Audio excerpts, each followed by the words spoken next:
기상청은 태풍 진로를 틀렸고 울산은 재난 문자와 대피 방송이 늦었습니다. 부산 마린시티는 낮은 방수벽이 또 문제였습니다. 중소기업 지원센터 협의회가 혈세로 2박 3일 골프 관광을 즐겼습니다.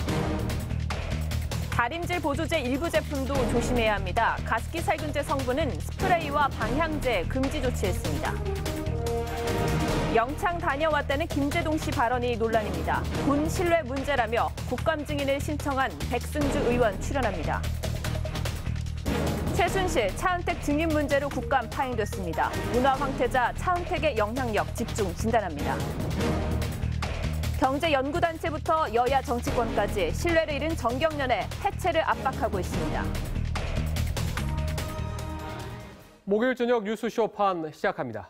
문화재단 미르 K스포츠재단 설립에 청와대가 개입했다는 의혹이 계속되는 상황에서 대기업으로부터 자금 모금을 주도한 정경련 해체 요구가 여야에서 쏟아지고 있습니다. 정경유착의 통로이자 재계 민원 창구로 전락했다는 비판에 설립 55년 만에 최대 위기를 맞고 있습니다. 정경련 앞에 나가 있는 취재기자 연결합니다.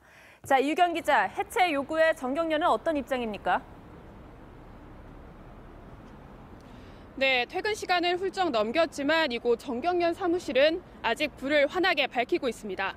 정경련은 연일 정치권에서 쏟아지는 비난에 말을 아끼고 있지만 해체까지 거론되자 당혹감을 감추지 못하고 있습니다. 정치권에서는 오늘도 정경련이 이제는 국민 신뢰를 회복하기 어려운 지경에 이르렀다며 해체해야 된다는 주장이 본물처럼 터져나왔습니다. 대기업들이 권력과 결탁해서 특혜를 받은 것, 우리 국민은 너무나 잘 알고 있습니다. 재벌의 형성 과정에 노동자의 착취, 이러한 것도 우리는 기억을 합니다. 야권은 정경련이 경제 발전을 이끈 공로는 인정한다면서도 대기업과 재벌들의 이익만을 대변하는 태생적인 한계를 벗어나지 못하고 있다고 지적했습니다. 더불어민주당 김종인 전 대표도 정경련이 정경유착 기관으로 전락했다고 했습니다. 정부한테도 하나의 부담이 되는 기구가 되어버리지 않았나 이렇게 생각을 해요. 기능의 근본적인 변화를 해서 이 국민들로부터 호응을 받거나 그렇지 않으면 스스로 해체하는 길도 하나의 방법이다. 새누리당 유승민 의원 역시 정경련 해체를 주장했습니다. 이동걸 산업은행장과 권선주 기업은행장은 국감에서 정경련 탈퇴를 검토한다고 말했습니다. 이 기자, 정경련 해체 말고 다른 대안은 없나요? 네, 정경련은 이번에 미르재단과 K스포츠재단 설립 과정에서 자금을 주도적으로 모금하는 등 정경유착의 통로가 됐다는 비판을 받고 있습니다. 올 들어 정경련은 친정부 성향단체인 어버이연합에 편법으로 자금을 지원해줬다는 의혹에 휩싸였고 지난해에는 역사교과서 국정화 문제에서 정부 입장을 대변해 논란이 일었습니다. 이 때문에 야권에서 집중 공격을 받고 있는 겁니다. 하지만 일각에서는 성급하게 정경련을 해체하기보다 신산업 발굴과 경제정책 제안 등 본연의 기능을 회복하는 내부 개혁을 하는 게 바람직하다는 얘기도 나옵니다. 지금까지 정경련에서 TV조선 이유경입니다. 정경련과 같은 대기업 연합단체가 여러 가지 역할을 하고 있는 곳은 사실 한국과 일본뿐이라고 할 수 있습니다. 대부분의 국가에서는 상공회의소가 재계를 대변합니다. 그런데 최근엔 대기업들조차 정경련이 역할을 하지 못한다, 이렇게 푸념합니다. 송병철 기자입니다. 1961년 이병철 삼성 회장 등 대기업 총수들이 만든 정경련. 대기업의 이익단체이자 재계 맏형 역할을 해왔습니다. 또는 대기업의 여러 가지 협의체다, 그렇게 볼 수가 있겠습니다. 정경련의 모델은 일본의 게이단렌입니다. 일본 대기업들은 1946년에 경제단체 연합회를 결성해 일본의 경제 부흥을 이끌었습니다. 반면 미국이나 유럽 등은 대부분 상공회의소가 재계 대표단체의 역할을 합니다. 게다가 정경련이 본뜬 게이단렌조차 2000년대 들어 역할 재정립에 나섭니다. 지난 2009년부터 정치자금 기부를 중단했고 포퓰리즘적인 정책에 반대 목소리를 내고 있습니다. 아베 총리의 엔저 정책에 일본 경제 전체적으로 부작용이 커진다고 했고 2011년엔 정쟁에만 몰두하는 정치인들을 봉급 도둑이라고 비판합니다. 반면 전경련은 재계 내부에서조차 무용론이 커지고 있습니다. 대기업 관계자들은 전경련이 재계 입장을 정부에 전달하는 게 아니라 정부 지시를 하달하는 단체로 전락했다고 비판하는 실정입니다. 전문가들은 전경련이 미국의 보수적 싱크탱크인 AEI나 헤리티지 재단처럼 새로운 위상을 모색할 때라고 지적합니다. TV조선 송병철입니다.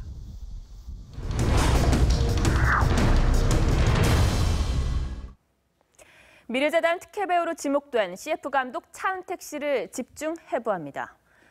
이 차 씨가 재단과 문화계를 좌우했다는 새로운 정황들을 TV조선이 포착했습니다. 미르재단 건물 임대 계약자는 이 차 씨와 한 사무실을 썼던 지인이었고 문화계 곳곳에는 차은택 카르텔이 형성돼 있었습니다. 한우리 기자입니다. 서울 논현동에 있는 미르재단 사무실입니다. 지난해 10월 24일 김모 씨는 계약금 3천만 원을 내고 이 사무실 임대 계약을 했습니다. 그런데 사무실을 빌린 김 씨는 차 씨와는 절친한 업계 선후배 관계입니다. 차 씨 회사인 아프리카 픽처스에서 한 사무실을 썼을 정도입니다. 김 씨는 미르재단 부사무총장 명함을 갖고 다니며 각종 계약과 이사진 구성 과정에서 실무 처리를 맡은 것으로 알려졌습니다. 이사진이 부족했다고 정보를 주는 게 뿐만 아니라 차 씨는 문화창조 융합벨트 본부장 시절 팀장으로 있던 이모 씨를 상임이사에 앉혔습니다. 사장님이 저한테 인도를 하나 달라고 해서 당분간 조직에 안정화가 신경을 좀 쓰고 사무총장은 사업을 상임이사들을 한 명을 두는 게 아니면 어떻겠냐. 차 씨는 미르재단뿐 아니라 문화계에도 보호막을 형성했습니다. 미르재단이 설립될 당시 청와대 교육문화수석이었던 김상률 숙명여대 교수는 차 씨의 외삼촌이었고 김종덕 문화체육관광부 장관은 차 씨의 은사였습니다. 문화융합벨트의 상급기관인 한국콘텐츠진흥원의 송성각 원장도 차 씨의 대부로 불리는 인물입니다. 공교롭게도 차 씨가 문화융성위원회에 내정된 이후 이들이 줄줄이 발탁됐다는 점에서 비선 실세의 차 씨 배우설이 제기됩니다. TV조선 한울입니다. 이번엔 차은택 씨 문자를 공개하겠습니다. TV조선 취재진은 지난 7월부터 차은택 씨에게 이제껏 제기됐던 의혹들에 대해 여러 차례 해명을 받았습니다. 하지만 돌아온 건 거짓말이거나 말 바꾸기였습니다. 박경준 기자입니다. 문화계 황태자라 불리며 현 정권 문화계에 막대한 영향력을 미친 차은택 전 문화창조융합본부장. TV조선 취재진이 수차례에 걸쳐 여러 의혹에 대해 해명을 요청했지만 차 씨는 대부분 거짓 해명과 계속 말을 바꾸는 문자뿐이었습니다. 2014년 11월 체육진흥공단이 2년간 개발하던 건강체조가 차 씨의 개입으로 한순간 늘품체조로 바뀌었습니다. 차 씨는 이에 대해 잘 아는 트레이너의 열정에 동참하는 차원에서 제작을 도왔을 뿐 어떠한 특혜도 없었다고 해명했습니다. 하지만 당시 문체부와 수의 계약한 업체에서 행사 영상 제작을 맡은 곳은 엠박스 에디트란 회사였습니다. 차 씨가 운영하는 아프리카 픽처스라는 회사의 주소와 임원 일부가 일치하지만 차 씨는 답변을 피했습니다. 또 차 씨는 미르재단 개입 의혹에 대해서도 말을 바꾸거나 개입하지 않았다고 부인으로 일관합니다. 지난 7월 차 씨는 사무총장 이모 씨를 포함해 이사장에게 2명을 추천했고 재단 내 갈등을 풀기 위해 노력했다고 했다가 2달 뒤엔 이사 여러 명을 추천해 그중 2명이 뽑혔을 뿐 재단에 개입한 적이 없다고 말을 슬쩍 바꿉니다. 그럼에도 차 씨가 미르재단 설립과 운영에 개입한 정황들은 속속 드러나고 있습니다. TV조선 박경준입니다. 박근혜 대통령 해외 순방 행사는 플레이그라운드라는 기획사가 거의 독점을 해왔습니다. 이 회사도 차은택 씨와 관계가 깊은 것으로 드러났습니다. 홍현주 기자입니다.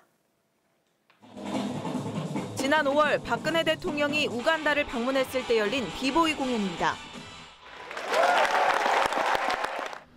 공연을 총괄한 업체는 플레이그라운드입니다. 업계에서는 인터피지라고 부릅니다. 저희는 인터피지라는 회사랑 해서 진행을 했거든요. 저희는 인터피지를 통해서 관련을 했고요. 이 업체는 당시 박 대통령 이란 순방 때도 K스포츠재단의 태권도 시범을 공연에 올렸습니다. K스포츠재단은 출범 4개월 만에 대통령 순방 공연을 따내 논란이 되게 됐습니다. 그런데 대통령 순방 행사를 독점 기획한 플레이그라운드 대표는 제1기획 크리에이티브 마스터 출신 김홍탁 씨입니다. 차은택 씨와는 업계에서 함께 일을 하며 두터운 친분이 맺어졌습니다. 태권도 공연을 했던데. 아니, 저는 그 내용은 몰라요. 차관님하고는 뭐 광고를 한다 해봤죠. 제약이 광고한 사람이라면. 차 씨는 박 대통령의 해외 순방 행사와 무관하다고 밝혀왔지만 플레이그라운드가 차 씨와 관련됐다는 정황이 새로 드러났습니다. 김 씨가 차 감독이 자기를 믿으라며 돈을 대줄 물주가 재단이라고 했다는 녹취도 한 언론에 공개됐습니다. 이에 대해 플레이그라운드 측은 답변을 피했고 네, 전화상으로 말씀드리기 좀 그럴 것 같고요. 그러면 제가 혹시 찾아뵙고 여쭤보는 건 어떨까요? 아니요. 김 대표 측은 연락이 닿지 않았습니다. TV조선 홍현주입니다. 이렇게 숱한 의혹이 제기되는 차은택 씨와 박근혜 대통령 측근으로 알려진 최순실 씨의 증인 채택을 두고 국정감사는 재개 사흘 만에 또 파행됐습니다. 강상구 기자입니다. 최순실, 차은택 두 명만은 꼭 증인으로 세워야 합니다. 증인을 불러서 수사에 영향을 줘서는 안 된다. 미르와 K스포츠재단 논란 중 증인 채택을 둘러싼 공방이 막말 싸움으로 치닫습니다.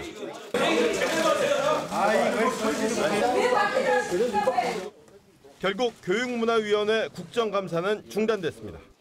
감사를 잠시 중지하고 국민의당 박지원 원내대표는 미르 의혹에 특검을 거론했습니다.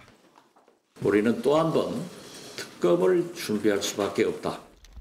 하지만 더불어민주당 우상호 원내대표는 아직 시기상조라며 신중한 반응입니다. 새누리당은 아태재단을 문제 삼으며 미르 의혹의 예봉을 피했습니다. 권력형 비리라고 하는데 권력형 비리는 김대중 대통령 때 아태재단이 권력형 비리입니다.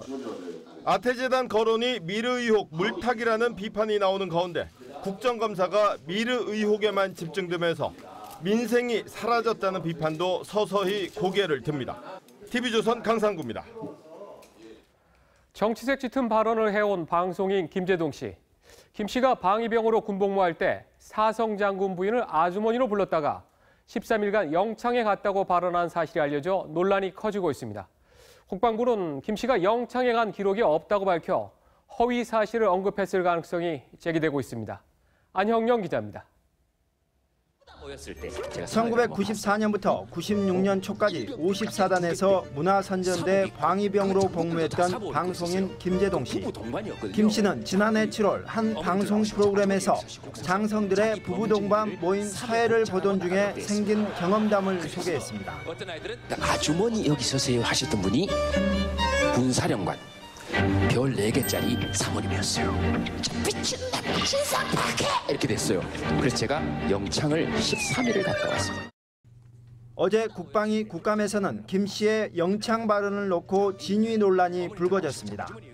우리 군 간부를 문화를 정말 희롱하고 조롱한 진실이 중요합니다. 영창 갔다 온 기록이 없습니다. 그거를 영창 13일을 시킨다는 것이 있을 수 없는 일이죠. 있을 수 없는 일이라고 보는데. 국방부는 오늘 다시 영창을 다녀왔다면 그 기간만큼 군 복무도 늘려야 하는데 그렇지 않았다고 했습니다. 정확하게 18개월을 복무하고 소집 해제된 것으로 그렇게. 발언이 허위일 경우 김 씨가 군의 명예를 실추시킨 데 대해 책임지고 사과해야 한다는 지적이 나옵니다. 김 씨가 언급한 사성 장군은 당시 2군 사령관이었던 조성태 전 국방장관. 조 전 장관은 현재 지병으로 의사소통이 어려운 상황인데 조 전 장관의 부인은 아들을 통해 그런 기억이 없다고 밝혔습니다. 결국 김 씨가 영창 발언에 대해 직접 입장을 밝혀야 한다는 목소리가 높아지고 있습니다. TV조선 안형영입니다. 방송인 김제동 씨의 장군 부인을 아주머니로 불러서 영창 갔었다. 이 발언에 대해 진상규명을 요구한 분입니다. 새누리당의 백승주 의원과 얘기 나눠보겠습니다. 어서 오십시오.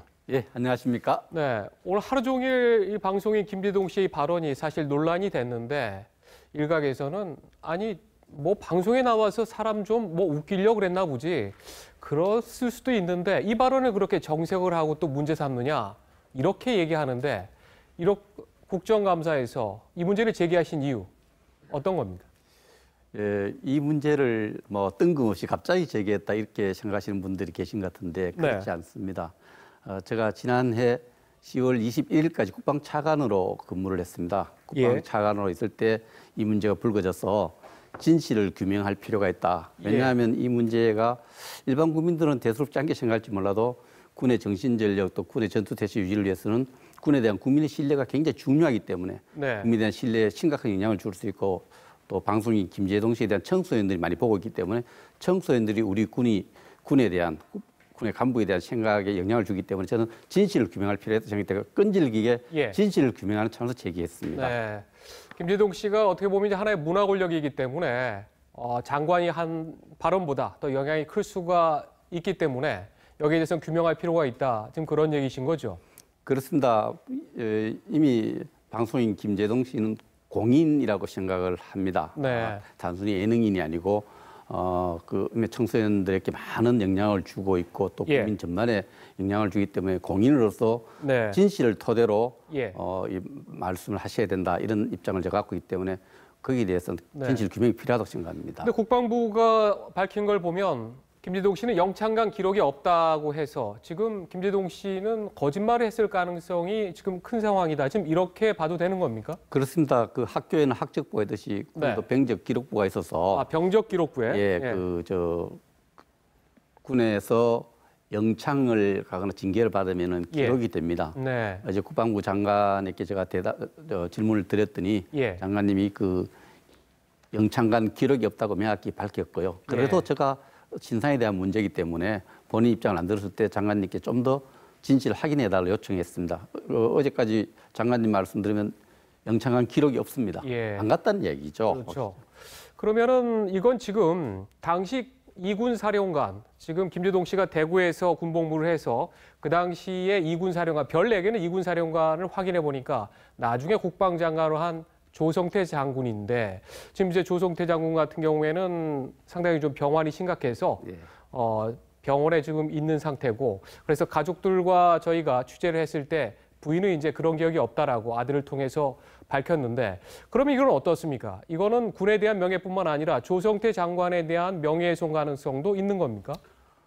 저 법리적으로 제가 잘 따져보진 않았습니다만 조성태 장관님 같은 경우에는 제가 국방부 공보전문위원으로 가까이서 1년을 모셨던 분인데 참 부하한테는 따뜻한 분입니다. 업무는 꼼꼼히 챙기는 분이지만 그래서 저는 가족들의 명예도 굉장히 심각하게 훼손했다고 생각합니다. 누가 대한민국 어느 국민이나 지구상의 어느 국민이라도 자기 아버지가 몰인격적이고 좀 비합리적이라는 평판을 얻게 되면 명예훼손된 거 아닙니까? 저는 가족들이 명예훼손을 당했다 이렇게 생각을 합니다. 또 고급 장교단들도 제가 차관 시절에 많은 전화가 왔습니다. 이 발언으로 자기들 명예가 그 예비역 장군님들 명예가 훼손됐다고 진실을 규명해달라는 전화도 많았습니다. 그러면 김재동 씨 같은 경우 지금 확인해 보니까 성남시청 앞에서 열리는 토크쇼에 지금 참석을 해 있더라고요. 지금 거기서 혹시 무슨 발언을 할지 몰라. 저희 기자도 지금 그 앞에서 대기하고 있는데 아직까지는 아무런 입장 표명이 없습니다. 자, 김재동 씨가 어떻게 하기를 지금 바라십니까? 제가 방송인 김재동 씨가 진실을 제가 요구했고 문제를 제기했기 때문에 영창간 사실이 있다 이런 이유 때문에 영창 갔다 안 갔다를 진실에 대한 입장 표명을 하면은 그 입장을 받아들일 준비가 되어 있습니다. 그래서 어떤 형태로든 진실에 대한 입장을 듣고 싶습니다. 지금 국정감사가 진행 중인데 국방위에서는 김재동 씨를 증인에 나와서 여기에 대해서 밝혀라. 지금 그렇게 요구하실 거라면서요? 국방부 감사를 마치고 나니까 동료 의원들이 이 문제에 대해서 본인을 좀 불러서 진실을 한번 규명할 필요가 있지 않겠나 이런 이야기도 있고 저 역시 입장 표명이 없는 가운데 또 이런 사회적 관심이 높으니까 이 부분에 대해서 진실에 대한 규명을 하기 위해서는 제가 그 관련 법규에 따라서 증인을 제가 신청을 할 수 있습니다. 신청하면은 3당 간사들이 협의해서 전체에 통과되면은 증인으로 우리가. 근데 마지막으로 김재동 씨가 성주에 가서 사드를 배치한다고 하니까 이건 사드는 대한민국의 주민등록증에도 없고 이건 외부 세력은 또 현 정부 수뇌부도 포함된다. 이런 취지의 얘기까지 해서 뭔가 지금 눈의 가시 같으니까 그러는 거 아니냐. 이런 식의 비판하는 사람들도 그런 어떻습니까? 오해도 들리고 또 그런 주장도 하시는 분이 있습니다만 네. 제가 모두의 말씀을 드렸습니다만 제가 국방부 차관 때부터 이 부분을 진실을 규명해야 되고 저는 군에 대한 평생을 국방을 연구하는 입장에서 군에 대한 신뢰 문제는 핵무기만큼이나 중요합니다. 군에 대한 신뢰가 없으면 전쟁을 못합니다. 알겠습니다. 그래서 군에 신뢰를 주는 발언이기 때문에 사드 발언 훨씬 이전부터 지난해 7월부터 진실 규명을 위한 노력을 꾸준히 해왔기 때문에 그 부분은 오해다 이렇게 말씀을 드리겠습니다. 알겠습니다. 방송인 김재동 씨가 여기에 대해서는 입장을 속 시원하게 밝히는 게 그게 가장 빠른 해결책인 것 같습니다. 자, 오늘 여기까지 듣겠습니다. 고맙습니다.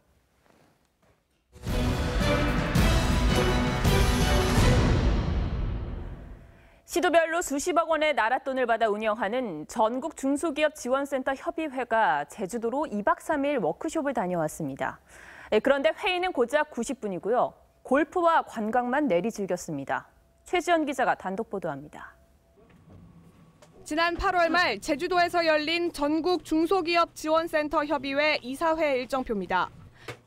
회의는 단 90분, 나머지는 골프와 관광으로 채워졌습니다. 충남진흥원장은 그나마 회의에 불참하고 골프만 쳤습니다. 명분은 이사회 참석이었습니다. 그럼에도 불구하고 당해 일정의 상당 부분이 개인 유흥에 머물러 있었습니다. 심지어 실무자 간담회는 가요주점에서 합니다. 행사를 주관한 제주진흥원 측은 일정을 2박으로 늘리고 골프장이 있는 호텔을 회의 장소로 잡았습니다. 골프 참가비와 숙박비 590만 원은 행사 비용으로 부담했습니다. 일정을 늘리면서 추가로 거둔 돈도 횟집에서 밥값과 술값으로 한꺼번에 다 써버렸습니다. 여사들이니까 추가로 요청했던 부분이고 그 전략 스테이비로 나간 부분이죠. 간담회를 노래주점에서 하기도 하신 거예요?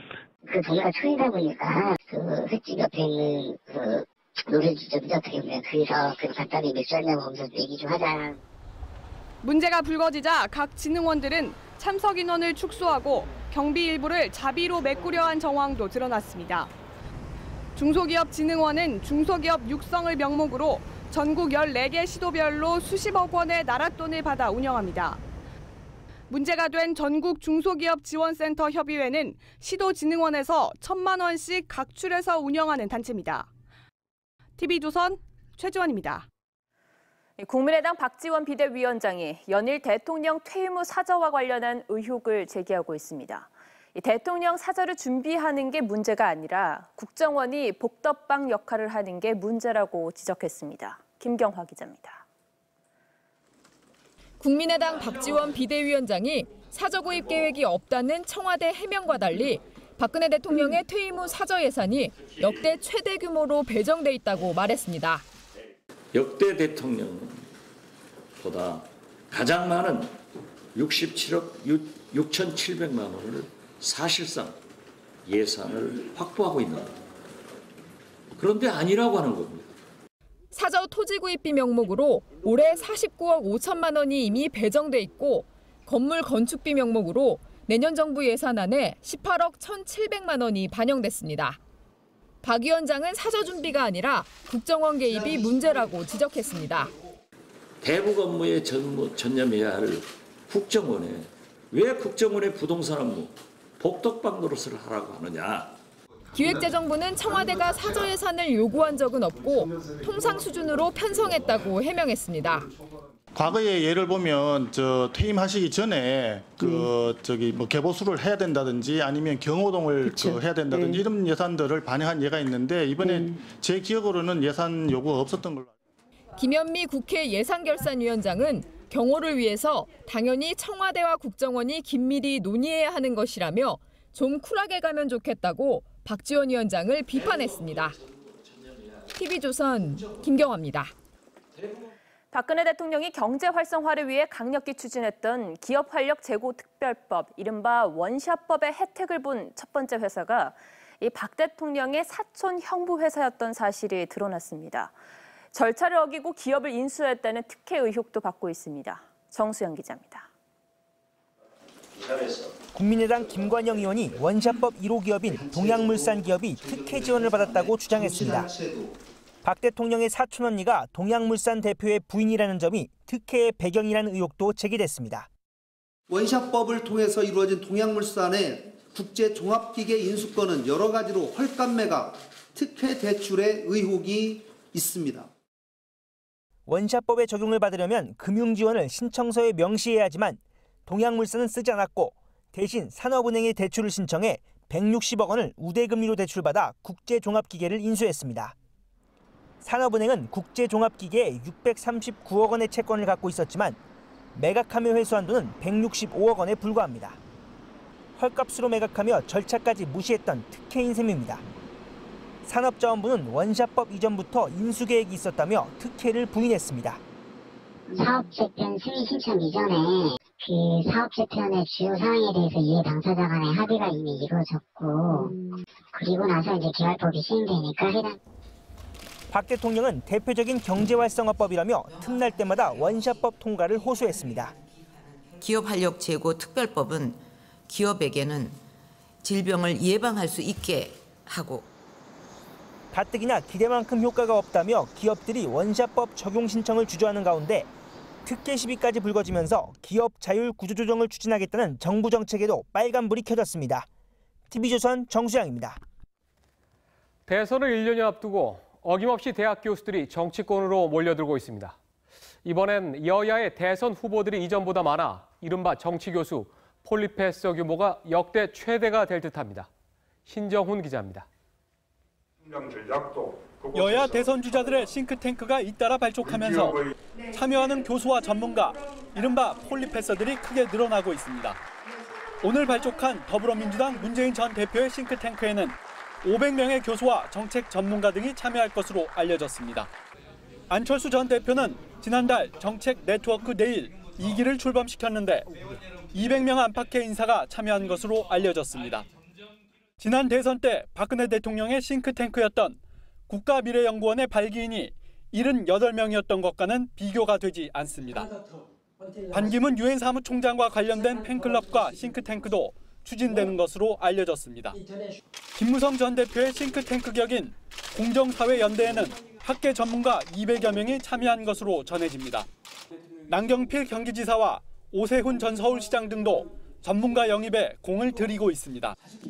야권에선 박원순 서울시장과 안희정 충남지사, 김부겸 의원, 손학규 전 대표가 싱크탱크를 준비하면서 인재 영입전에 뛰어들었습니다.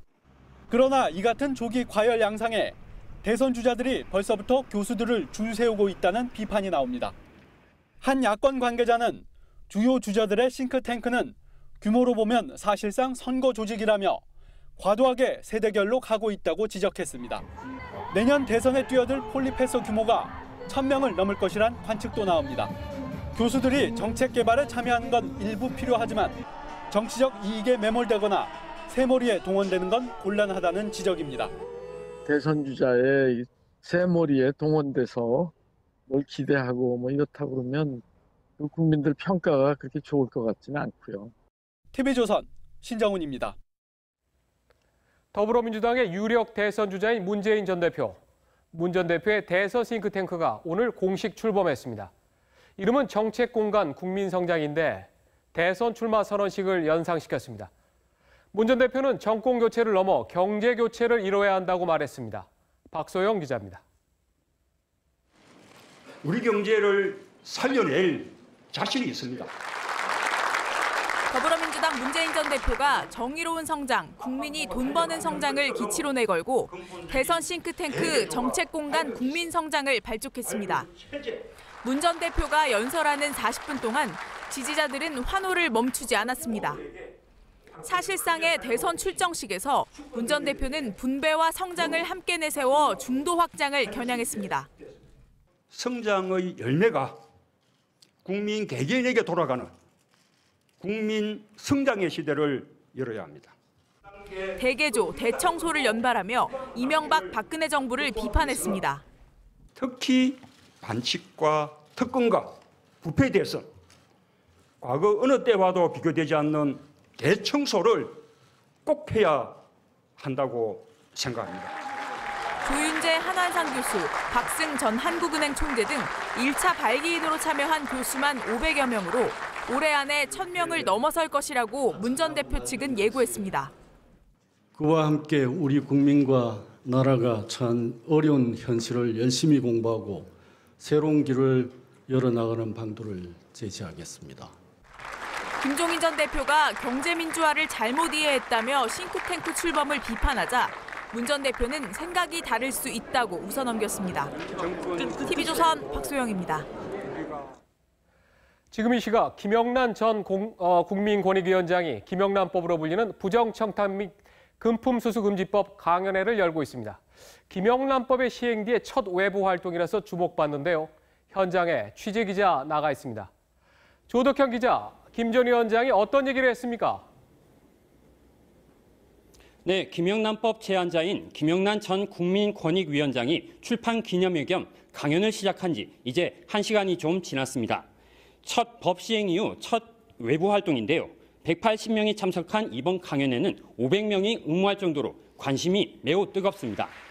우선 김영란 전 위원장은 법에 대한 많은 문의와 제안자인 자신에 대한 입장 요구도 이해한다고 말했습니다. 법 제안 초기엔 김영란법이 시행되지 못할 것이라는 회의감도 갖고 있었다고 밝혔습니다. 그러면서 이미 시행된 김영란법이 우리가 느끼지 못한 사이에 우리 사회를 바뀌게 하는 효과를 낼 것이라고 기대했습니다. 우리나라 정서엔 개인적인 친분에 기대는 면이 있는데 김영란법이 불필요한 청탁을 더 쉽게 거절할 수 있게 사회를 바꿀 것이란 얘기였습니다. 김 전 위원장 자신도 받은 소포를 그대로 돌려보냈다는 일화도 소개했습니다. 김 위원장의 강연은 1시간 뒤인 밤 9시 반쯤 끝날 계획입니다. 우려했던 김영란법 반대단체의 집단행동은 없었습니다. 지금까지 김영란 전 위원장의 강연이 열리고 있는 가톨릭 청년회관에서 TV조선 조덕현입니다. 쌀값 폭락으로 농민들이 단단히 화가 났습니다. 한남대교 한켠에서 20시간 넘게 경찰과 대치했습니다. 정부는 3조 원을 투입해서 쌀 초과 생산량 30만 톤을 모두 사들이기로 했습니다. 그런데 이 과다 생산된 쌀을 매번 국민 세금으로 사주는 데 대해 비판 여론도 사실 적지는 않습니다. 박성재 기자입니다. 농민단체와 경찰의 대치가 팽팽합니다. 처음 들었을 때 우리는 개요. 풍년으로 쌀값이 지난해보다 16.2%나 떨어졌다며 소득 감소를 막을 근본적인 대책 마련을 요구합니다. 농민들의 절박한 요구를 반영해서 정책에 반영해달라. 농민들과 경찰의 힘겨루기는 20시간 넘게 이어졌습니다. 어제 오후 쌀과 나락 3천여 톤을 트럭에 싣고 광화문 서울청사로 향하던 농민들을 경찰이 막아선 겁니다. 농민 100여 명은 2개의 차로를 점거하고 농성을 벌이고 있습니다. 시위 현장 인근 도로는 오전 내내 교통 혼잡이 계속됐고 결국 농민단체는 오후 2시쯤 쌀과 나락을 싣고 자진 해산했습니다. 정부는 이에 3조 원을 들여 수요를 넘어선 쌀 전량을 수매할 계획입니다. 소득 감소 지원금도 지난해보다 37만 원 늘어난 헥타르당 237만 원으로 오를 전망이라며 수입쌀 방출량 조절 등 대책을 내놓겠다고 밝혔습니다. TV조선 박성재입니다. 네, 태풍 피해 소식입니다. 차량 1,400대가 침수되는 등 태풍 피해가 속출한 울산 지역. 사전 대피령도 없었고 긴급 재난 문자는 늦게 발송됐습니다. 경주 지진 때와 달라진 게 하나 없습니다. 하동원 기자입니다. 아파트 지상 주차장은 물바다로 변해 차량이 떠다니고 지하 주차장도 빗물이 쏟아져 승용차 수십 대가 잠겼습니다. 주민들은 애가 탑니다. 잠 한숨 못 자세요. 가슴이 두근두근하죠. 사산 지 5개월 만에 차가 물속에 잠겨버렸는데. 태풍이 지나간 지 하루가 흘렀지만 폭우로 인해 지하 주차장이 침수되면서 배수 작업이 이어지고 있습니다. 태화강이 범람하면서 자동차들이 서로 뒤엉키는 등 강변 주차장은 쑥대밭이 됐습니다. 울산에서만 침수 차량은 1,400대가 넘었습니다. 시민들은 사전 대피령은 아예 없었고 긴급 재난 문자나 안내 방송도 늦어져 피해를 키웠다며 분통을 터뜨립니다. 태풍이 언제 얼마쯤 온다, 몇 미리가 온다. 그래서 이 강변에 차대는 사람들은 밖에 다 차를 뺐을 거예요. 긴급 재난 문자는 시간당 104mm의 폭우가 쏟아진 지 38분이 지나서 발송됐습니다. 만조 시간까지 겹쳐 빗물이 강으로 빠져나가기 어려워 침수가 예상됐지만 사전 대피령도 내리지 않았습니다. 100만 명 핸드폰에 보내려고 1시간 반이 걸리거든요. 그렇게 보낼 수 없고. 울산에는 과거에도 여러 차례 비슷한 태풍 피해를 입었습니다. 당국이 제대로만 대응했다면 피해를 크게 줄일 수 있었다고 전문가들은 지적합니다. TV조선 하동훈입니다. 울산시는 피해 주민과 민관군이 힘을 모아 오늘부터 본격적인 복구에 나섰습니다. 이 전기와 수도까지 끊긴 상황이라 복구하는 데 꽤 시간이 걸릴 것 같습니다. 이성진 기자입니다. 순식간에 물바다로 변했던 울산 태화시장. 곳곳에 쌓인 토사를 걷어내고 밀려든 쓰레기를 치우지만 막막할 뿐입니다. 답답하고 이게 어떻게 해야 할지 모르겠습니다. 이게. 참 이런 일은 처음이거든요. 20년 만에 이거. 물이 들어차면서 전기가 끊겼고 식수난까지 겹쳐 피해 복구에 애를 먹습니다. 최악이지. 지금 뭐 전기도 안 나오대. 냉장고도 지금 다 멈춰가 있지. 야, 먹을 물도 없고 세수할 물도 없어요. 중소업체 50여 곳이 침수 피해를 입은 고연공단. 자재는 물에 젖었고 전기 설비도 망가져 공장 가동은 상당한 시간이 걸릴 전망입니다. 묵는 동, 마는 동 해가지고 사무실 복구가 우선이니까. 침수 피해로 가동이 중단됐던 현대자동차 울산 2공장은 재가동을 위한 시운전에 들어갔습니다. 울산 지역 태풍 복구 현장에는 대구와 경북 등에서 달려온 공무원과 군 장병 등 1000여 명이 힘을 보탰습니다. 다 우리 국민이고 우리 한 팀들이니까 서로 도와야죠. 그래 우리 지역을 벗어나서라도. 불어난 강물에 고립된 시민을 구조하다 실종된 새내기 소방사 29살 강기봉 씨는 결국 숨진 채 발견됐습니다. 가족과 친구, 동료들은 오열했고 영결식은 오는 8일 울산시장으로 치러집니다. TV조선 이성진입니다. 부산의 맨해튼으로 불리는 마린시티. 이번 태풍으로 파도가 덮쳐 침수됐습니다. 낮은 방수벽이 문제였는데요. 방수벽은 원래 이렇게 3m로 설계가 됐지만 주민들 반대로 낮아졌습니다. 조망권과 아파트 가격을 지키려다가 피해를 키웠습니다. 박성철 기자입니다.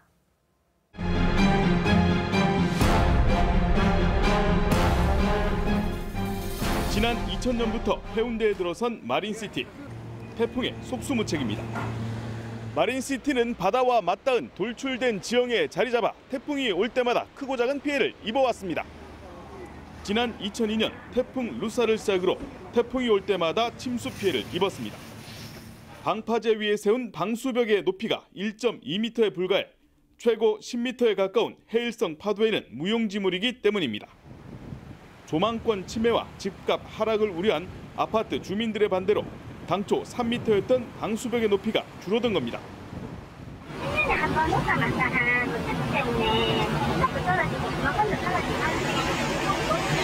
단물도 제로까지 없다고 생각합니다. 부산시는 665억 원을 들여 지난 2012년부터 마린시티 100m 앞바다에 높이 7m짜리 방파제를 만들고 있습니다. 부산의 대표적인 부촌에 혈세를 투입해야 하느냐는 반감도 만만치 않습니다. 그렇지요. 아니 우리 세금 내가 해주고 아니고 저거 돈 내가 하는 것도 아니고. 부산에서는 태풍의 피해가 집중된 해변가를 중심으로 본격적인 복구 작업이 시작됐습니다. TV조선 박성철입니다. 경북 경주는 5.8 강진에 이어 태풍 차바의 직격탄을 맞았습니다. 도로는 끊기고 마을은 고립됐는데요. 어침대 덮친 이 주민들은 막막하기만 합니다. 이신철 기자입니다. 폭격을 맞은 듯 다리 일부가 사라졌습니다. 마을을 이어주던 도로도 흔적을 찾을 수 없습니다. 태풍 차바가 지나가며 전기에 상수도마저 끊겨버린 경주 상계리의 한 마을 모습입니다. 태풍으로 다리가 끊기고 마을을 이어주던 도로마저 유실되면서 이 마을 주민 70가구가 이틀째 고립됐습니다. 대형 군 헬기까지 동원돼 임시 발전기가 마을에 설치됐지만 부족한 게 한두 가지가 아닙니다. 전기가 끊기니까 물도 안 되고 이제 지금 가스가 있더라도 물이 있어야 뭐 음식을 해 먹는데 화장실도 못 가고 지금 그런 상태입니다. 270mm가 쏟아진 물폭탄에 제방이 무너지면서 논밭은 엉망이 됐습니다. 지진 공포가 채 가시기도 전에 태풍까지 닥치자 주민들은 복구 엄두도 못 내고 있습니다. 아예 모래하고 자갈이 바위가 들어가지고 아예 수확 자체가 불가능합니다. 가뜩이나 그것도 불안한데 지금 갑자기 또 태풍이 들어와가지고. 폭우엔 느닷없이 도로가 사라졌지만 복구의 손길은 닿지 않고 있습니다. 끊어진 도로에 피해가 발생하지 않도록 주민들이 직접 통행금지 표시를 매답니다. 이쪽에까지는 오질 않았어요. 우선에 급한 데로 누가 혹시 가까이 가서 떨어질까 싶어가지고 이렇게 해놨지요.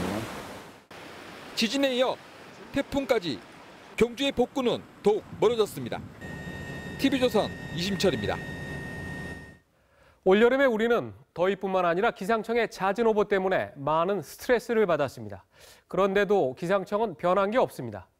기상청은 이번 태풍 차바의 경로를 제대로 예측하지 못했고 경고 예보도 늦었습니다. 이 때문에 피해가 커졌습니다. 김도형 기자입니다. 태풍 차바가 오키나와에 접근하던 지난 2일, 기상청은 일본 열도를 지날 거라고 전망했습니다. 하지만 영국 예보는 달랐습니다. 한반도가 영향권에 들 수 있다고 보도한 겁니다.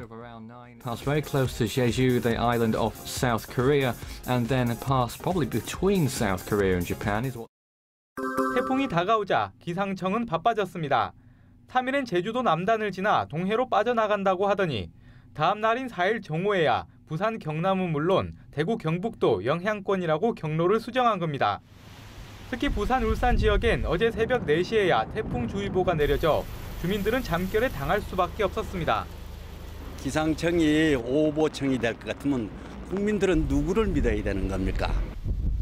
기상청은 기압과 기류 예측이 어려웠다고 해명했습니다. 통계적으로 나타나는 게 이제 10년에 한 번꼴 정도 드는 곳이고 아주 사전에 미리 파악하기는 굉장히 어렵고. 하지만 전문가들은 늑장 예보를 질타했습니다. 예측하는 게 늦었고 처음에는 비보다는 바람이 많겠다 그랬는데 그 근거가 상당히 희박합니다. 폭염과 지진으로 오보청이라는 오명을 쓴 기상청. 이번 태풍 예보에서도 그 오명을 벗기엔 부족해 보입니다. TV조선 김도영입니다. 태풍 차바 피해 지역은 특별 재난 지역으로 지정될 것 같습니다. 새누리당의 이정현 대표는 단식으로 입원했다가 퇴원한 첫날 태풍 피해 현장을 찾아갔습니다. 홍혜영 기자입니다. 태풍 차바가 휩쓸고 간 울산의 한 시장 상인은 답답한 심정을 토로하다 끝내 눈물을 쏟습니다. 아무 연락은 안 되고 얼마나 우리 애기 엄마가 전화를 많이 받았는데 아무데도 안 연락을 안 했다는데 그러니까 지금 죽는 줄 알았어요. 황교안 총리는 신속한 복구와 지원을 약속했습니다. 활용 가능한 인력과 자원을 총동원해서 응급 복구와 각종 피해의 신속한 수습에 최선을. 단식 후 입원했던 새누리당 이정현 대표도 오늘 퇴원하자마자 태풍으로 큰 피해를 본 울산과 부산을 찾았습니다. 이 대표는 오늘 저녁 부산 피해 현장에서 긴급 당정회의를 열어 자금 지원책을 마련하기로 했습니다. 복구의 타이밍을 놓치면 안 되니까 우선 자금이 필요한 곳에 선 지원을 할 수 있는. 청와대와 정부는 태풍 피해가 큰 남부 지역을 특별 재난 지역으로 지정하는 방안을 검토하고 있습니다. 최성준 방송통신위원회 위원장은 오늘 국회 국정감사에서 태풍 피해 지역의 통신요금 감면을 추진하겠다고 했습니다. 국회 안전행정위원회는 다음 주 초 예정된 부산과 울산, 제주시의 국정감사 일정을 취소하고 대신 해당 지역을 현장 방문하기로 했습니다. TV조선 홍혜영입니다. 제21회 부산국제영화제는 준비 과정에서 말도 많았고 참 탈도 많았습니다. 제대로 되겠느냐는 우려도 있었지만 오늘 개막했습니다. 태풍 차바의 영향으로 일부 행사가 변경됐지만 수준 높은 초청작들로 영화 팬들의 가슴이 설렙니다. 백은영 기자입니다. 부산국제영화제는 태풍 차바의 영향으로 일부 시설이 파괴됐습니다. 야외 무대 비프 빌리지가 파손돼 철거가 진행 중이며 행사 장소가 급히 변경되기도 했습니다. 김영란법 여파로 대형 투자 배급사의 다양한 초청 행사도 사라지고 부산시와 집행위원회의 갈등으로 국내 스타 감독과 배우들의 참가율이 저조하지만 레드카펫 행사는 그대로 진행됐습니다. 사회를 맡은 설경구, 한효주를 비롯해 신성일, 안성기 등 스타들이 참석해 자리를 빛냈습니다. 개막작은 장률 감독이 만든 한국 영화 춘몽이, 폐막작은 이라크 후세인 하산 감독의 검은 바람이 각각 선정됐습니다. 이번 영화제에서는 세계 69개국 301편의 수준 높은 영화가 상영됐습니다. 칸 영화제에서 황금 종려상을 수상한 나 다니엘 블레이크, 심사위원 대상작인 퍼스널 쇼퍼, 베를린 영화제 심사위원 대상을 받은 사라예보의 죽음도 관객들과의 만남을 기다리고 있습니다. 영화제의 의상을 가늠할 수 있는 월드 프리미어만 94편에 달합니다. 여러 악재에도 불구하고 21년간 명맥을 이어온 부산국제영화제의 10일간의 축제가 시작됐습니다. TV조선 백은영입니다. 테러방지법이 시행된 이후 처음으로 대규모 대테러 훈련이 실시됐습니다. 최근 위협이 되는 드론 테러에도 대비 훈련을 했습니다. 이채연 기자입니다. 총을 든 괴한들이 손님과 종업원들을 잡고 인질극을 벌입니다.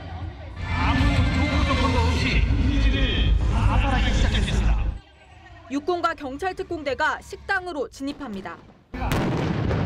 테러범의 공격용 드론을 격추시키는 훈련도 처음 진행됐습니다. 폭발물을 매단 드론이 하늘로 날아오르고 곧 차량 위로 떨어져 폭발합니다. 경찰 특공대원들은 전파를 이용해 드론의 움직임을 방해한 뒤 산탄총을 겨눕니다. 드론 공격으로 불이 붙은 차량을 실제 현장에서 사용되는 소방장비로 진압하기도 했습니다. 황교안 국무총리는 김정은의 납치 테러 지시로 인한 테러 위험이 고조되고 있다고 말했습니다. TV조선 이채연입니다. 이철성 경찰청장이 국감장에서 고 백남기 씨 사망에 처음으로 애도를 표했습니다. 백남기 특검을 두고는 여야가 신경전을 이어갔습니다. 김명우 기자가 보도합니다. 경찰청 국정감사는 야당의 백남기 사건 특검 주장과 여당의 백남기 씨 부검 주장의 대결장이었습니다. 이게 현실이에요. 그러니까 자꾸 왜 거짓말을 하시냐는 거죠. 이 부검을 통해서 물대포의 사용의 안전 기준을 조정할 수 있다든가 그런 효과가 있다면 특검을 하더라도 법사위를 거치느냐 본회의에서 바로 표결하느냐는 또 다른 충돌의 가능성까지 안고 있습니다. 백남기 특검안에 본회의 의결을 기도한다면 이것은 제3의 정세균 파동으로 이어질 수밖에 없을 것입니다. 상설특검법이 특검 요구한 의결 절차를 규정하지 않은 가운데 앞서 국회 사무처는 법사위를 거쳐야 한다고 유권 해석을 내렸지만 야3당은 국회 사무처가 대법원은 아니라며 본회의에서 직접 다룰 수 있다고 주장합니다. 이철성 경찰청장은 처음으로 백 씨 유족에게 사과하며 조문을 신중히 검토하겠다고 말했습니다. 고 백남기 농민의 명복을 빌며 유족들께도 깊은 위로의 말씀을 드립니다. 경찰은 유족에게 부검 협의를 위한 2차 공문을 보냈지만 유족 측은 부검을 전제로 한 협의라며 거부했습니다. TV조선 김명우입니다.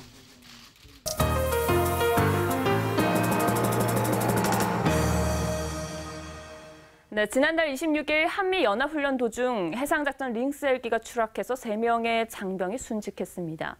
한 선배 장교가 이들을 추모한 글이 화제가 되고 있는데요. 김혁수 예비역 준장 나오셨습니다.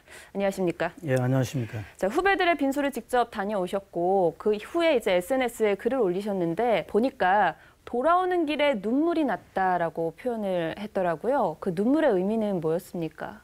자기 아들과 남편을 잃고도 크게 울지도 않고 또 뭐 항의를 하거나 떼를 쓰거나 뭐 장례를 연기 요청을 하거나 이런 것이 없는 그 유가족들의 의연함, 네.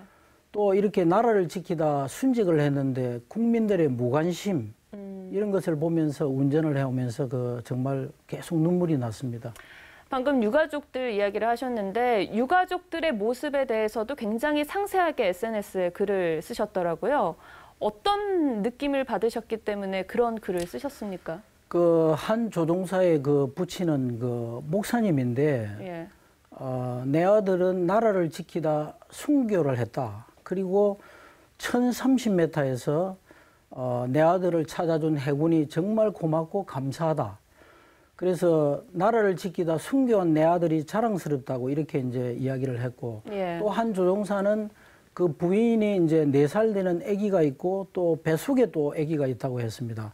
그런데도 전혀 누구를 원망하거나 이렇게 그 불평을 하거나 이런 모습이 또 없었고 또 이제 그 조작사는 미혼이었는데 그 약혼자가 와서 빈소를 지키고 있는데 너무나 사실 그 가슴이 아팠습니다. 모두가 다 아무도 불평하거나 항의하거나 이런 일이 전혀 없었습니다. 그러나 지금 여러 가지 이제 우리 국내에 있었던 사고를 보면은 너무나 많은 때를 쓰고 많은 비용을 지불하고 하지만 우리 그 해군의 유가족들은 이렇게 정말 나라를 지키다 자기 아들과 남편과 또 애인이 희생이 됐는데도 감사하고 있다는 것에 대해서 너무나 또 고맙고 눈물이 났습니다. 뭐 사실 군인이기 때문에 또 군인이라서 이런 군인들의 헌신을 어찌 보면 국민들은 좀 당연시 받아들이는 경우도 있거든요. 이에 대한 그러니까 군인들에 대한 예우에 좀 아쉬움을 느끼시는 겁니까? 이제 우리 이제 역사적으로도 보면은 이제 문무에 있어서 또 무를 좀 무시하는 이런 것도 있을 수가 있고 예.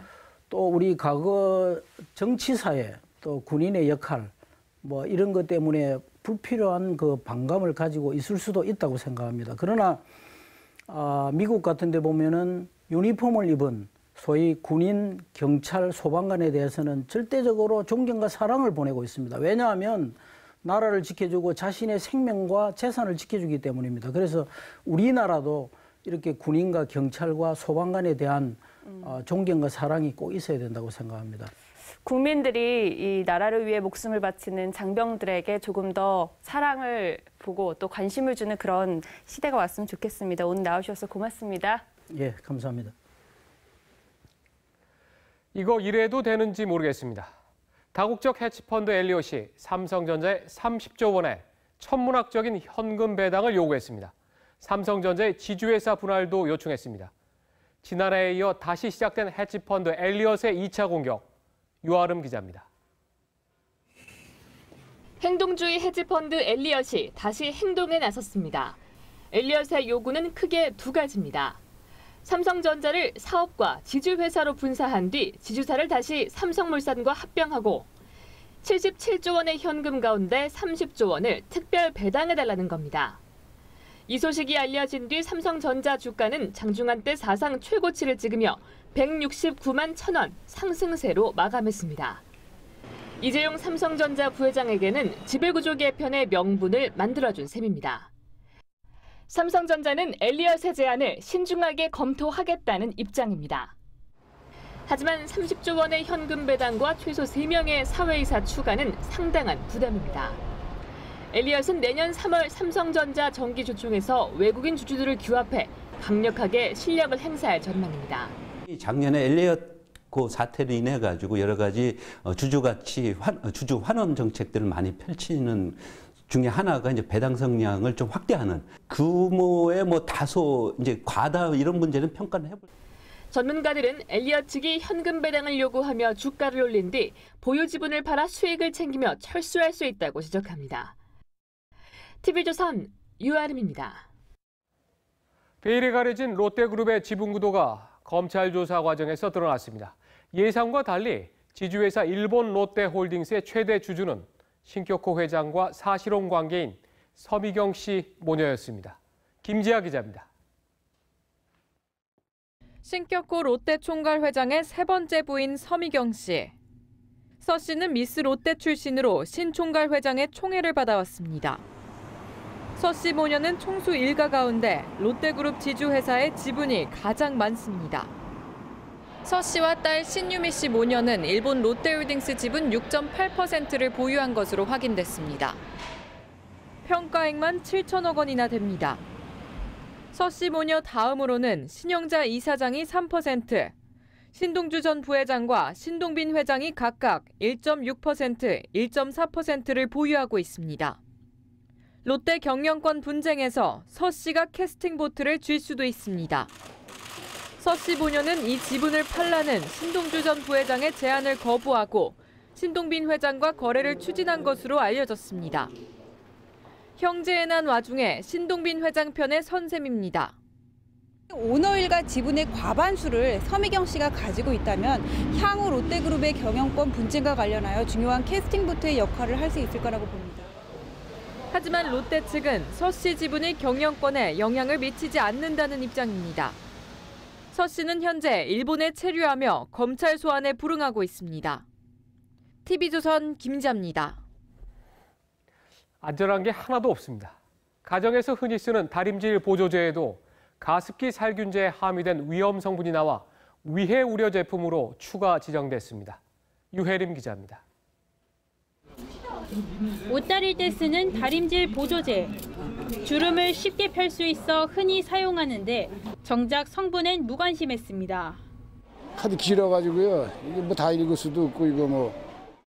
뿌리는 스프레이니까 인체에 해로운 게 있을지. 일부 다림질 보조제에서 가습기 살균제 물질인 CMIT와 MIT가 미량 검출돼 위해 우려 제품으로 새롭게 지정됐습니다. 사무실에서 쉽게 접하는 프린터 잉크와 수영장물을 소독하는 데 쓰이는 살조제도 위해 우려 제품으로 추가됐습니다. 살생물질과 유해화학물질이 위해 우려 제품에 사용된 경우에는 농도와 관계없이 성분 명칭, 첨가 사유, 함유량 등을 표시하도록. 특히 가습기 살균제 성분으로 논란이 된 CMIT와 MIT는 스프레이 제품과 방향제에 사용이 전면 금지됩니다. 혹시 모르는 흡입으로 부작용이 생길 수 있다는 위험에서입니다. 앞으로는 소비자들에게 혼돈을 줄 수 있는 친환경적인 인체에 무해한 이런 문구들도 제품에 표시할 수 없게 됩니다. TV조선 유혜림입니다. 반기문 유엔 사무총장 후임에 안토니오 구테레스 전 포르투갈 총리가 사실상 확정됐습니다. 구테레스 전 총리는 최근까지 유엔 난민기구 최고 대표를 맡아왔습니다. 지선우 기자입니다. 안토니오 구테레스 전 총리는 난민 전문가로 통합니다. 지난 2005년부터 10년간 유엔 난민기구 최고 대표를 지냈습니다. 1/3 of the Lebanese population today is Palestinian or Syria.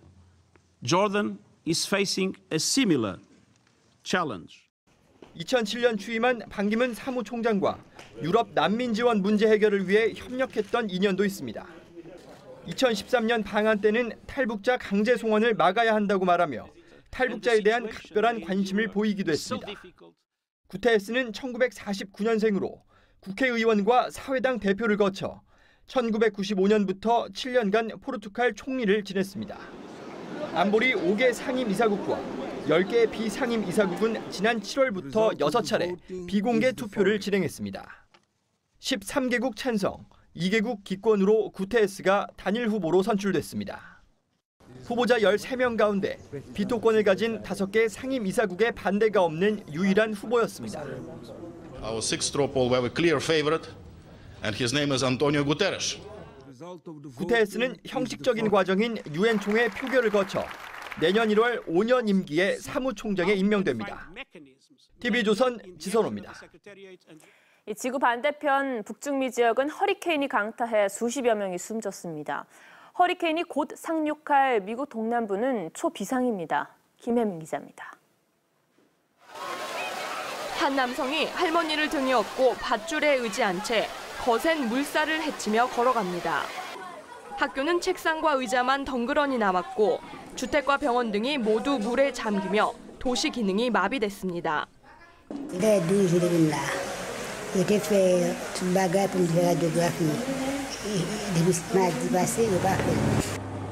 시속 230km의 강풍과 폭우를 동반한 허리케인 매튜가 아이티에 상륙해 최소 22명이 숨지고 수천 명의 이재민이 발생했습니다. 9일로 예정됐던 대통령 선거와 의원 선거 투표도 연기됐습니다. 쿠바 역시 가옥 수백 채가 부서졌고 주민 37만여 명이 대피했습니다. 매튜는 현지 시각 6일 저녁 미국 본토의 동남부를 관통할 것으로 보입니다. 해안을 끼고 있는 4개 주에는 비상사태가 선포됐고 수십만 명이 대피길에 올랐습니다. To take seriously, we hope for the best, but we want to prepare for the worst. 백악관은 구호물자를 서둘러 비상사태 선포 지역으로 옮길 것을 지시했습니다. 해변가 지역 주민들은 집을 수리하고 생필품을 미리 구비하면서 허리케인 상륙에 대비하고 있습니다. TV조선 김혜민입니다. 질병을 파악하고 치료할 때 표준 유전체 지도가 활용됩니다. 아픈 몸과 이걸 비교해서 질병의 원인을 찾아내는데요. 국내 연구팀이 가장 완벽한 유전체 지도를 만들었습니다. 김하린 기자입니다. 우리 몸에는 30억 쌍의 유전자와 염색체가 결합한 유전체 지도가 있습니다. 하지만 지난 2003년 미국에서 만들어진 표준 유전체 지도는 190개의 DNA는 밝혀내지 못했습니다. 이런 난공불락의 영역에서 국내 연구팀이 미지의 상태였던 DNA 가운데 105개를 밝혀냈습니다. 추가로 72개는 부분적으로 확인해 총 93%의 공백을 채웠습니다. 서울의대 서정선 교수팀이 이끄는 연구팀이 이룬 쾌거입니다. 기술적인 어떤 주도력을 갖고 어떤 앞으로 45억 인구에서 정밀 맞춤 의학이 실현될 수 있게 하는데 아주 큰 그러한 기반을. 연구팀은 18,000개에 달하는 아시아인의 유전적 구조 변이도 함께 발견했습니다. 특정 인종의 유전자 정보가 반영된 표준 유전체 지도를 만든 것은 세계 처음입니다. 동양 사람들의 전체 유전자를 한 10만 명 이상 하는 프로젝트를 진행할 계획으로 삼고 있어서. 네이처지는 이번 연구 결과가 현존하는 게놈 지도 가운데 가장 완벽한 표준 유전체 지도라고 평가했습니다. TV조선 김하림입니다. 사성 장군 부인을 아주머니로 불렀다가 13일간 영창 갔다고 발언해 논란을 일으킨 방송인 김재동 씨. 김 씨가 지금 성남시에서 토크 콘서트를 하는 중에 이번 논란에 대한 자신의 입장을 밝혔습니다. 현장에서 취재 중인 신한순 기자 전화로 연결해 어떤 얘기했는지 알아보겠습니다. 신 기자, 전해주시죠. 네, 김재동 씨는 현재 예정돼 있던 토크 콘서트를 진행 중입니다. 제가 현장에서 방금 들은 내용을 조금 전달해드리겠습니다.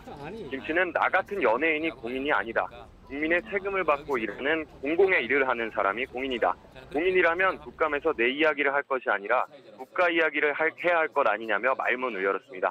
바로 자신의 이야기를 국정감사에서 꺼낸 백승주 의원을 정면 겨냥한 듯한 발언인데요. 대기업은 어제 국방위 국정감사에서 김 씨의 과거 발언을 공개적으로 문제 삼았습니다. 김 씨는 자신이 군복무 시절 사성 장군 부인에게 아주머니라고 불렀다가 13일 동안 영창에 수감됐다는 주장을 했는데요. 콘서트에서도 사성 장군을 뜻하는 듯이 높은 분들 앞에서 사회를 봤다. 그 사람들이 시켰기 때문이다. 근데 사회시키는 것 자체가 군법 위반이다. 내가 입을 열면 더 피곤할 거다라는 발언을 했습니다. 국방비리나 잘 감시하라고 국정감사를 시키는 건데 나는 내 출연료를 주는 제2방송사랑 이야기를 할 테니까 국방위는 세금 주는 국민들하고 이야기하라고 선언도 했습니다. 또 성남시청으로 오는 길에 어머니한테 웬만하면 아무나 보면 사모님이라 불러라는 내용의 전화를 받았다는 이야기도 덧붙이며 국방위를 조롱하는 듯한 뉘앙스의 발언도 이어갔습니다. 실제로 백 의원은 국방위에 김재동 씨의 증인 출석 요구서 채택을 요청한 상태인데요. 이에 대해서도 부르면 가겠다. 대신 잘 준비하시고 내가 가도 당당할 수 있는지 생각 많이 하고 부르시기 바란다며 시종일관 목소리를 높였습니다. 지금까지 성남시청 여름목 광장 김재동 콘서트 현장에서 TV조선 신환순입니다.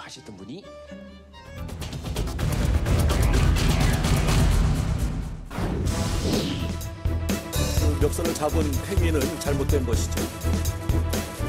그건 인정합니다.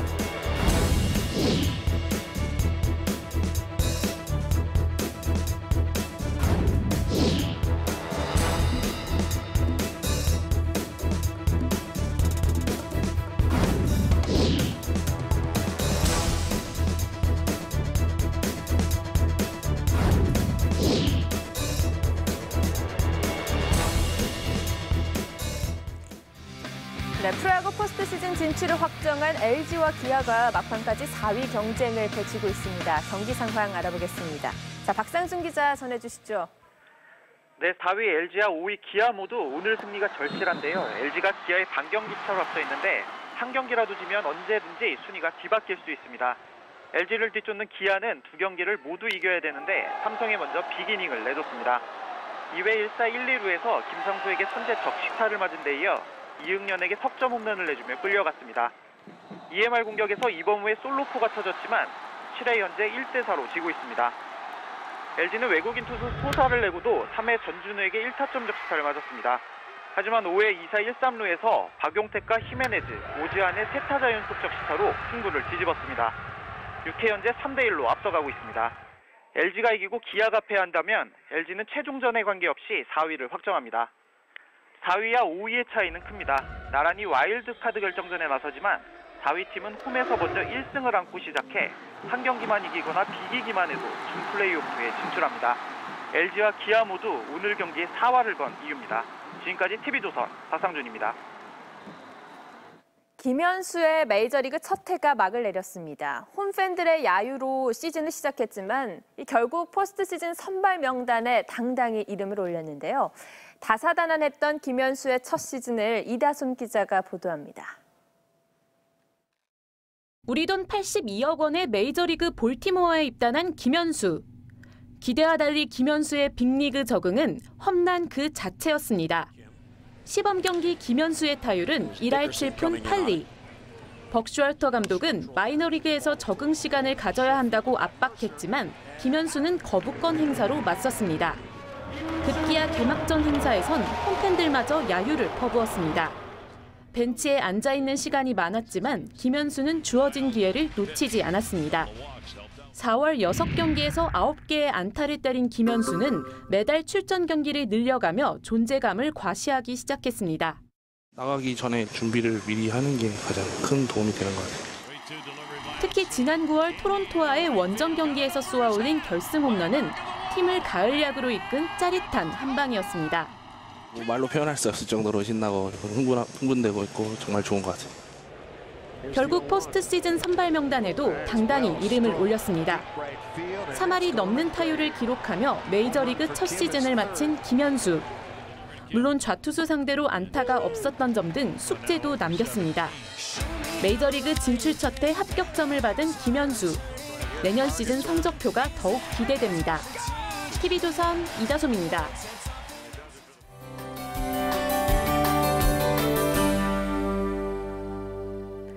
어제 태풍이 지나간 제주와 남부지방에 또 많은 비가 예상됩니다. 내일 낮에 제주와 남해안부터 비가 시작돼 밤에는 남부, 충청으로 확대되겠고요. 이후에는 모레 오전까지 전국에 비가 오겠습니다. 어제만큼의 양은 아니지만 이미 많은 비가 왔던 터라 추가 피해가 우려됩니다. 남부지방에 최고 80, 지리산과 남해안에는 최고 120mm 이상 비가 내리겠고 특히 토요일 새벽부터 오전 사이 시간당 30mm 이상의 강한 비가 쏟아지겠습니다. 오늘과 내일 오전에 시설물 점검 미리 해두셔야겠습니다. 오늘은 대체로 맑았는데요. 동해안은 비가 조금씩 오는 곳도 있습니다. 내일은 남해상으로 다가오는 비구름의 영향을 받겠습니다. 오전에는 대체로 구름만 많겠고요. 오후에는 전국적으로 바람이 강해지겠습니다. 내일 아침 최저기온 서울이 16도, 대전, 전주 15도, 부산 18도로 시작을 하겠고요. 낮 기온은 대체로 24도 안팎을 보이겠는데요. 동해안은 낮에도 비교적 서늘하겠습니다. 바다의 물결은 전해상에서 최고 3m까지 일겠습니다. 이번 비가 지나고 날이 부쩍 쌀쌀해지겠습니다. 참고하시고요. 일단 남부지방에서는 비 대비를 철저히 해두시길 당부드립니다. 날씨였습니다. 이번 태풍으로 대규모 침수 사태가 발생한 부산의 마린시티는 1만 5천 명이 생활하는 곳입니다. 그동안 여러 차례 침수 사태를 겪으면서 방수벽이 낮다는 지적이 있었는데요. 바닷가에 인접한 아파트 아래층의 조망권과 상가 때문에 더 높게 방수벽을 만들지 못했다고 합니다. 이건 좀 어이가 없는데 사람의 생명보다 조망권, 돈이 더 중요한지 다음에 더 큰 인명피해를 막기 위해서라도 이젠 제대로 된 결정을 내려야 합니다. 정부의 권한은 그럴 때 쓰라고 있는 겁니다. 내일도 깊이 있는 뉴스 명쾌한 분석으로 찾아가겠습니다. 고맙습니다.